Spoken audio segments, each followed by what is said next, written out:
On Sunday, the 15th of March 1964, Mary Teresa Simpson spent her afternoon the way any 12-year-old might, visiting her mother, then her cousin, then starting the walk home through her own neighborhood in Elmira, New York. A friend saw her outside a store around 7 that evening. That was the last time anyone who knew her saw her. She never reached her father's apartment. Her body was found 4 days later. Among the more than 300 men questioned in the case, one documented offender was never among them. No official record explains the omission. Some of what follows is documented in court records and police reports. Some of it has never been fully explained. As always, viewer discretion is strongly advised.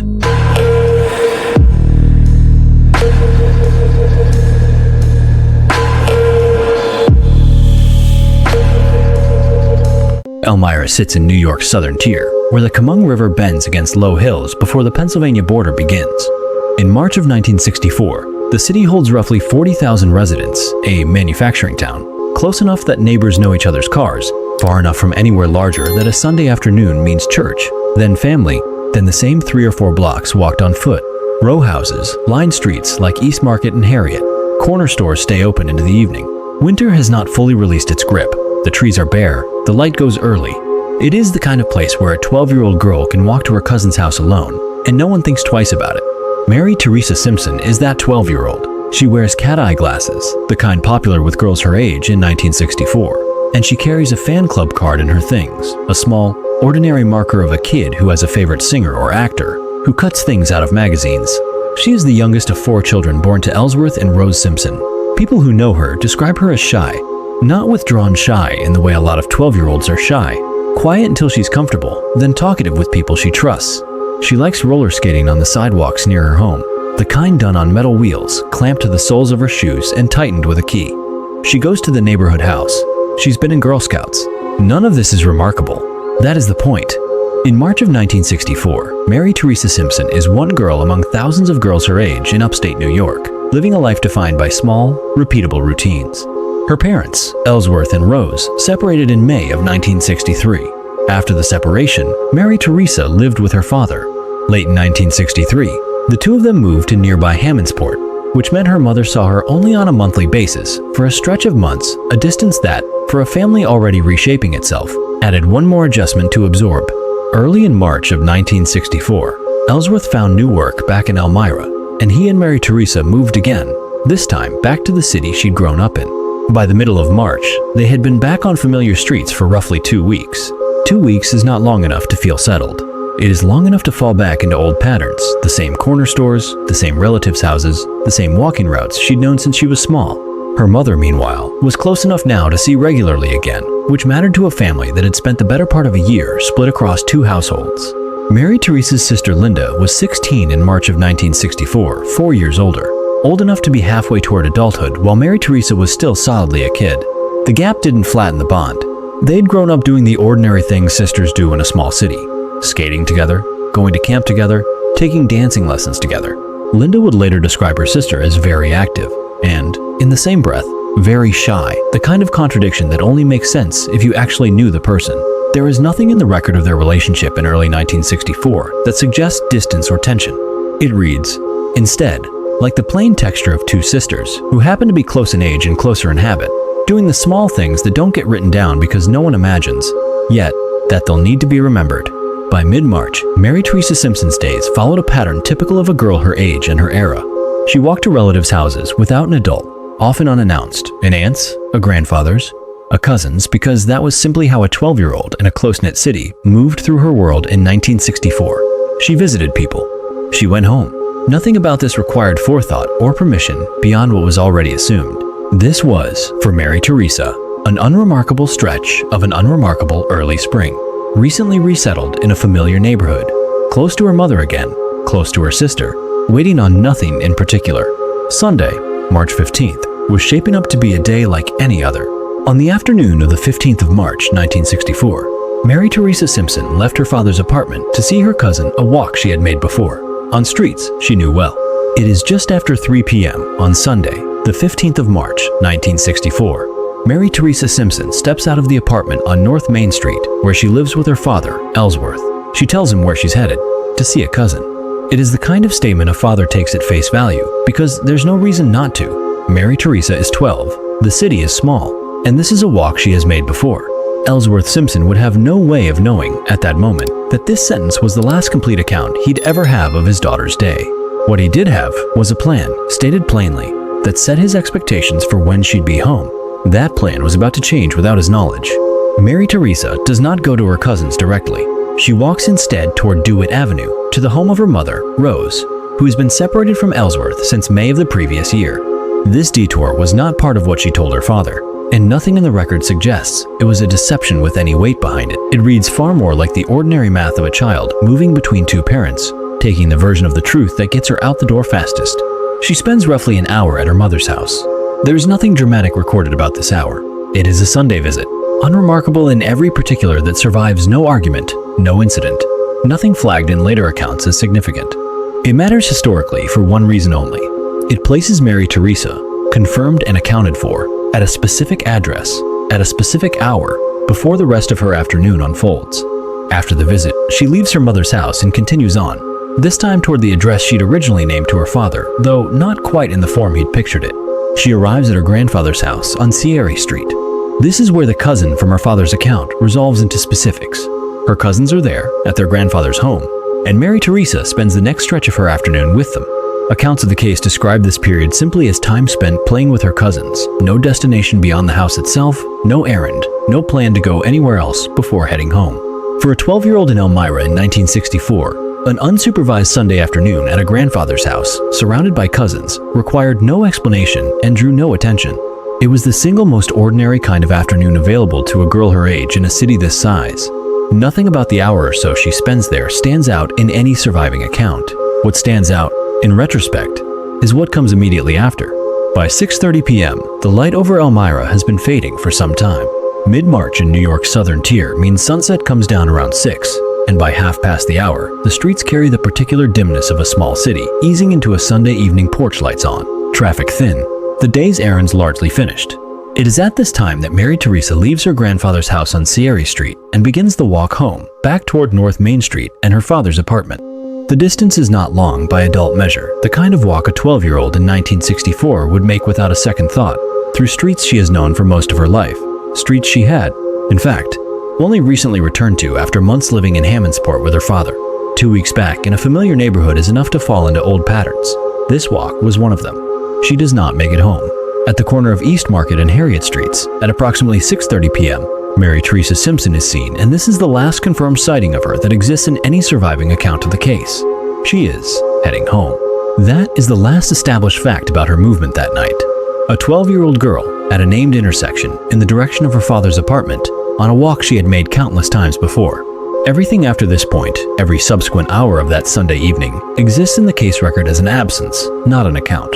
No later sighting has ever been confirmed. No witness has ever come forward with a documented observation placing her anywhere past East Market and Harriet.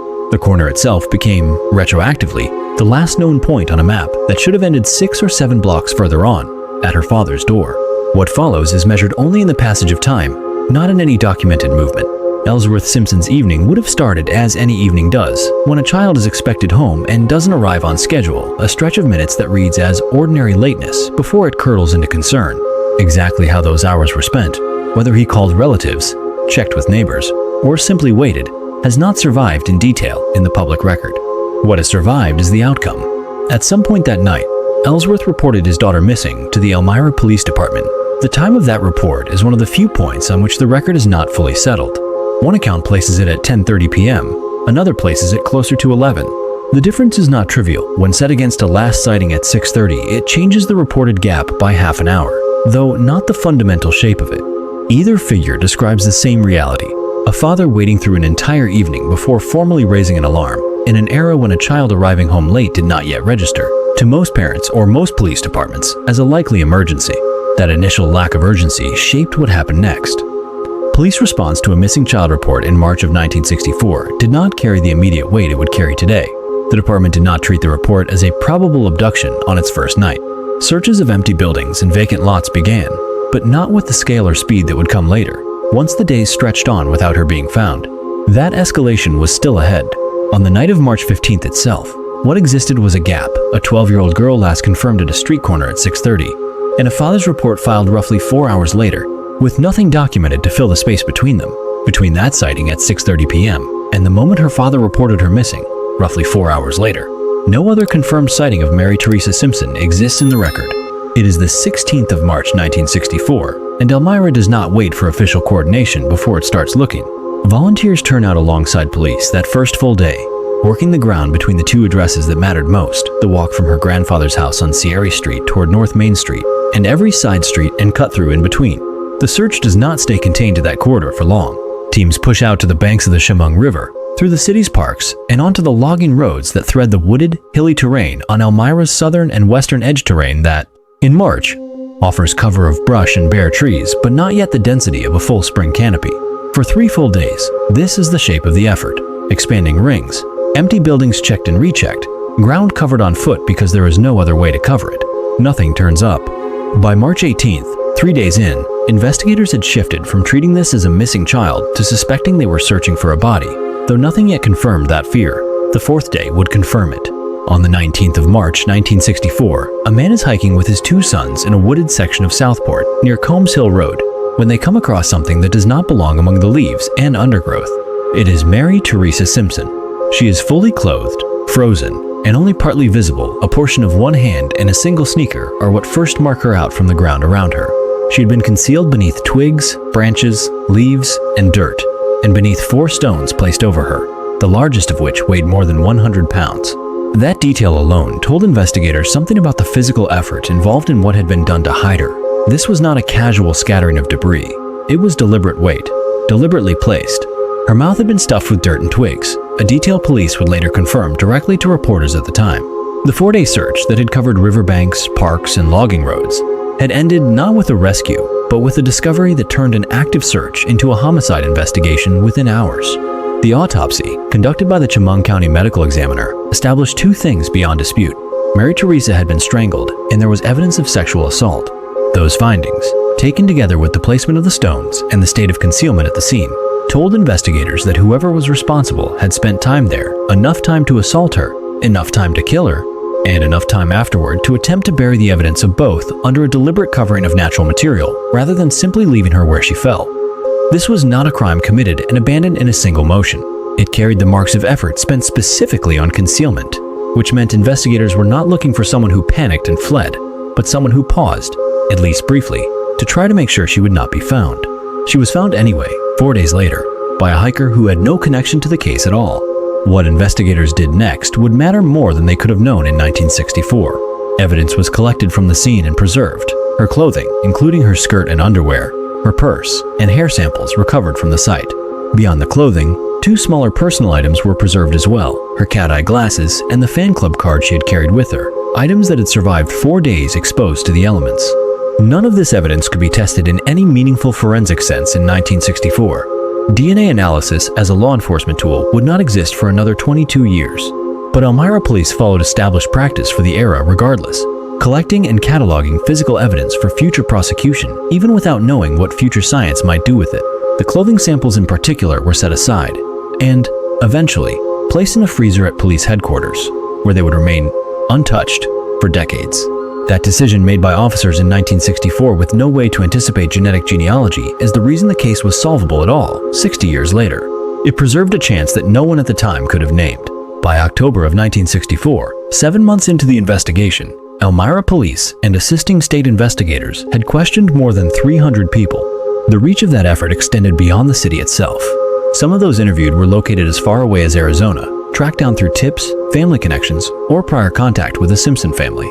7 suspects agreed to submit to polygraph examinations, according to reporting from the Star-Gazette at the time. None of those 7 were confirmed as responsible. The investigation also drew public participation directly into its funding. Whelm and the Star-Gazette raised $1,000 for a reward fund aimed at anyone who could produce information leading to an arrest, a sum that would later grow substantially as the case aged without resolution.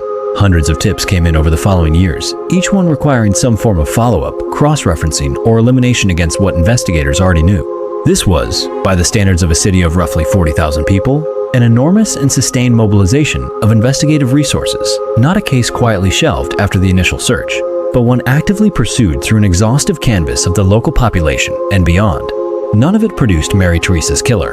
By 1972, 8 years after her death, the reward fund had grown from its original $1,000 to $5,000, a five-fold increase that reflected not renewed leads but renewed frustration, a periodic reminder, timed to anniversaries of her death, that the case remained open and unsolved. The Star-Gazette continued to run anniversary stories over the years that followed, keeping Mary Teresa's name in front of the public even as the investigative trail went cold. Eventually, unclaimed reward money was redirected to a charity established in her name, a quiet acknowledgement that no one was going to collect it for information that led to an arrest. 300 people interviewed, 7 polygraphs administered, a reward that grew fivefold. None of it touched the man who actually killed her. That absence was not for lack of effort, but it points to something the case would not resolve for another 5 decades. Whatever criteria investigators used in 1964 to build their list of 300 interview subjects' proximity to the crime scene, prior contact with the family, tips from the public, patterns drawn from other cases, none of it ever surfaced the name Alfred Murray Jr., a retired officer who joined the Elmira force the year after Mary Teresa's death and worked in the department for years afterward, would later say the name meant nothing to him. He had walked a beat, met countless people, and never once heard it mentioned in connection with the case.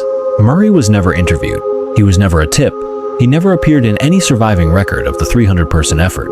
By the mid-1970s, every conventional lead the department had access to had been exhausted, and the file itself became something closer to an inheritance passed from one generation of Elmira detectives to the next, revisited at anniversaries, worked when new technology offered a reason to reopen it, but never closed. For 61 years, the case remained exactly what it had become by 1,975, unsolved, unresolved, and missing the one name that would eventually end it. Detectives in 1964 built the largest suspect pool their city could produce, and Alfred Murray Jr. was never in it, not because the investigation missed him, but because nothing in the record of his life at the time gave anyone a reason to look. Alfred Raymond Murray Jr. was born in Elmira on the 31st of December, 1931, and he never really left. He served in the U.S. Army from 1951 to 1959, a stretch that included the Korean War, and came home to the same city where he'd grown up. He worked as a truck driver for Mayflower Van Lines, a job that put him on the road regularly, moving through the same region, the same back roads, the same rural stretches outside Elmira where, on the 19th of March, 1964, a hiker and his 2 sons would find Mary Teresa Simpson's body off a logging road in Southport. There is no record confirming Murray's specific routes, or whether that particular road fell within them. What can be said is only this. A man who spent years driving unpaved and secondary roads for a living lived in the same small city at the same time as a crime scene chosen for its remoteness. He married a woman named Rosemary. Together, they had 3 children, Charlotte, Louis, and Becky, and a 4th, Alfred III, who predeceased him in 1979. By the time of his death, he had grandchildren. On paper, this is the biography of an ordinary Elmira man. It gives no outward indication of anything else. What the biography does not show, Elmira police say the record eventually did. At the February 2026 press conference announcing Murray's identification, Sergeant William Goodwin, the lead investigator on the case, stated that Murray had, in his words, repeated criminal involvement over the decades, involving offenses involving children. Goodwin did not specify dates, jurisdictions, or the nature of individual incidents in that statement, and no fuller accounting of Murray's record has been made public. What is confirmed is the characterization itself, made on the record by the officer who worked the case for years and stood behind the department's identification of him as Simpson's killer. It is, by any reading, a documented history, just one whose specifics remain, as of this telling, undisclosed by the agencies that hold them. This is where the case's central irony sits. Act 3 established that by October of 1964, Elmira investigators had interviewed more than 300 people in the search for Mary Teresa's killer, a canvas wide enough to reach suspects as far away as Arizona, thorough enough to include 7 polygraph examinations. If a man with documented offenses involving children was living in Elmira at that time, working a job that took him through the exact terrain where the body would be concealed, he represents precisely the kind of figure such an investigation would want to locate. Whether the department's 1,964 methods could have surfaced a record like Murray's held, potentially, in another jurisdiction, or not yet centralized in any system, a small city department could search is not something the public record answers. What the record does answer is simpler and more direct. He was not found. Murray's name does not appear anywhere in the surviving file, not in the roster of 300 people interviewed by October 1964. Not in the tip sheets that accumulated over the following years, cross-referenced and eliminated one by one. Not in the reward fund inquiries that grew as the case aged.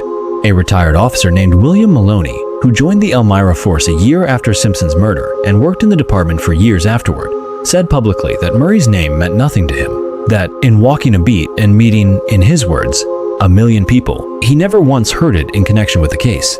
Elmira police themselves have said Murray had no known personal connection to Mary Teresa Simpson or her family, no shared address, no acquaintance, nothing that would have put him on an investigator's radar through the ordinary channels of who knew whom in a small city. He lived out the rest of his life in Elmira. He was never interviewed. He was never a suspect. For 61 years, whatever history existed, in whatever record it existed in, it never once intersected with the file bearing Mary Teresa Simpson's name. Linda Galpin was 16 years old when her younger sister was murdered, and she carried the case for the rest of her life. She has described the moment she saw her sister's body trying to climb into the casket herself, her father pulling her back, as a memory that never dulled with distance. In interviews given as the case approached its 60th anniversary, she said plainly that she had been waiting more than 60 years for an answer, and that she wished, looking back, investigators had pressed a little bit harder while more of the people involved were still alive to be asked. By the time DNA and genetic genealogy finally produced a name in 2025, most of the original investigators, most of the original witnesses, and most of Mary Teresa's contemporaries were already gone. Galpin was not.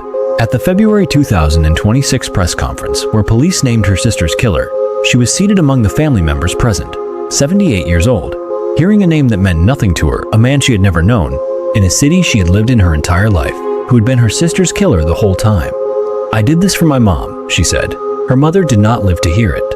Murray, meanwhile, lived out 4 more decades in the same city. He raised children. He buried a son in 1979. He grew old, became a grandfather, and by all outward measure occupied the same kind of ordinary civic life, funeral home visitations, obituary notices, a military honors burial that any Elmira resident might expect. He died on Tuesday, the 16th of March, 1964. No, the 16th of March, 2004. At the age of 73, his obituary ran in the Elmira Star-Gazette 3 days later, on March 19th. Family and friends gathered at Kalick Funeral Home that same day for visitation, followed by burial with military honors at Forest Lawn Memorial Park. The 19th of March, 2004, is a date that exists in the Elmira public record for one reason on its face. It is when a Korean War veteran, husband, and grandfather was laid to rest. It shares its calendar date with another entry in that same city's public record, the 19th of March, 1964, the day a hiker and his 2 sons found a 12-year-old girl's body under stones on Combs Hill Road. Nothing connected the 2 entries for 40 years. Nothing. Until DNA did. For 40 years, both dates sat in the same city's public record, the 19th of March, 1964, and the 19th of March, 2004, without anyone connecting them. The path to Mary Teresa Simpson's killer began with a stain no larger than a fraction of a drop. In 2000, evidence from the case, including a cutting from her skirt, was submitted to the New York State Police Forensic Investigation Center, where testing confirmed the presence of sperm. That finding gave investigators something they hadn't had in 1,964, a genetic profile. In 2003, that profile was entered into CODIS, the Combined DNA Index System, and compared against every offender on file. There was no match. In 2014, the sample was resubmitted. Again, no match. For 14 years, the DNA sat correctly identified and completely useless, waiting for a database that didn't yet contain the one name it needed. The break came not from a new sample, but from a new method. In 2022, Elmira Police Sergeant William Goodwin secured a grant from Season of Justice, a nonprofit that funds cold case DNA work, to pursue advanced testing through Othram Inc., a Texas laboratory specializing in degraded and minimal forensic samples. What they had to work with was 0.4 nanograms of genetic material, an amount Goodwin would later describe as invisible to the naked eye, and, critically, non-renewable. There would be no second attempt if this one failed. Before the sample could be tested, it had to survive its own trip to Texas. The evidence was packed in dry ice and shipped through FedEx's central hub in Memphis, Tennessee, the largest sorting facility of its kind in the world. An ice storm shut the hub down mid-transit, straining the package en route with no confirmed timeline for release.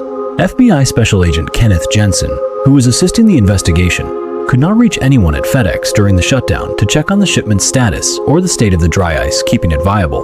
The delay was resolved when the storm cleared and the hub resumed operations, and the sample reached Othram's lab intact. It was a logistical crisis, not a forensic one, but for evidence with no possibility of replacement, a stalled freight shipment carried the same stakes as any lab failure would have. Once at Othram, the sample produced a usable genetic profile, which investigators uploaded to public genealogy databases. From there, FBI genetic genealogists began building family trees, narrowing a field of distant relatives down by age, geography, and historical record, until, across 2023 and into 2025, one family line remained. Investigators identified a living man believed to be the biological son of their unknown suspect and asked him to submit a DNA sample voluntarily. He agreed. Testing at the New York State Police Forensic Investigation Center confirmed a paternal relationship between his DNA and the genetic material recovered from Mary Teresa's clothing decades earlier. That result pointed to one man, Alfred Raymond Murray Jr., who had died in Elmira in 2004. In November of 2025, with support from the National Center for Missing and Exploited Children, Elmira Police and the Chemung County District Attorney's Office exhumed Murray's grave. A forensic anthropologist compared his remains directly against the DNA recovered from the crime scene. The match was confirmed. On the 10th of February 2026, Elmira Police Chief Kristen Thorne stood before reporters at the Chemung County District Attorney's Office and said what no one in Elmira had been able to say for almost 62 years. They knew who killed Mary Teresa Simpson. Sergeant Goodwin laid out the forensic path that led there: the 0.4 nanograms, the Memphis delay, the exhumation for a room that included members of Simpson's family.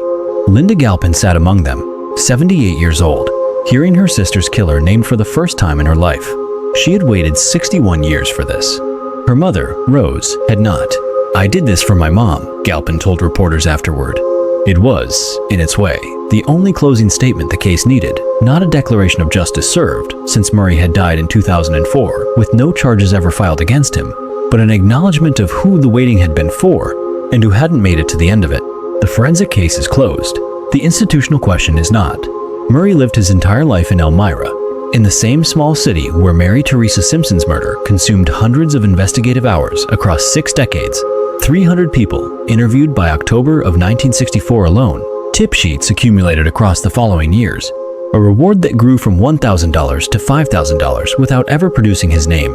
Elmira police have stated that Murray had a documented history involving offenses against children, though the department has not made the specifics of that record public.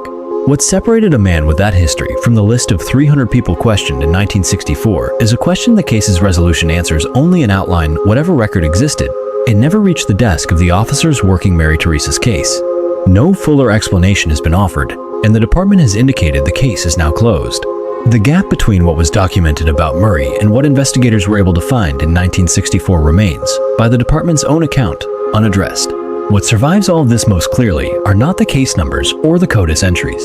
It is a cat-eye pair of glasses and a fan club card recovered from a wooded lot off Combs Hill Road in March of 1964 and preserved for 61 years alongside evidence that would eventually name her killer.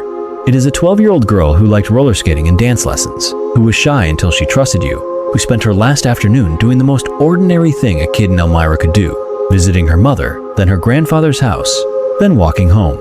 And it is her sister, 16 when she lost her, 78 when she finally got a name. In the decades between those two ages, cases went cold, officers retired, reward funds sat unclaimed, and Alfred Murray Jr. lived out an entire life 4 miles from where he'd left her. Linda Galpin kept asking. Mary Teresa Simpson was 12 years old, and for 61 years, her sister was the only person still asking her name.